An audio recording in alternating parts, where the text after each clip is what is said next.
আসসালামু আলাইকুম সুপ্রিয় শিক্ষার্থীগণ, প্রশ্নটি খুবই গুরুত্বপূর্ণ। যা বলা হবে এর বাক্য সংকোচন কি? এই প্রশ্নটি কিন্তু খুবই গুরুত্বপূর্ণ বিসিএস প্রাইমারি এবং নিবন্ধন পরীক্ষার জন্য।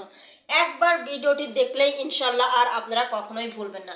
দেখুন, প্রথমে এই প্রশ্নটি মনে রাখতে হলে প্রথমেই আমরা এই ব্যাখ্যাটি দেখে নেব। একবার দেখব জাস্ট, ইনশাল্লাহ আর কখনোই আপনাদের ভুল হবে না। দেখুন, যা বলা হবে, যা বলা হবে মানে আমরা যদি কোথাও যেতে চাই, অর্থাৎ একটা মঞ্চে যাব, তার মানে আমরা কি বলি? ওখানে বক্তব্য রাখবেন। অর্থাৎ এটা কিন্তু ভবিষ্যতে, ভবিষ্যৎ যেটা সেটা হচ্ছে বক্তব্য। যা বলা হবে বক্তব্য, যা বলা হয়েছে অতীত। আমরা বলি বিভিন্ন মনীষীদের উক্তি, এই কথাটি বলি না? তাহলে মনীষীদের উক্তি মানে কি? মনীষীরা কিন্তু কি অতীত হয়ে গেছে।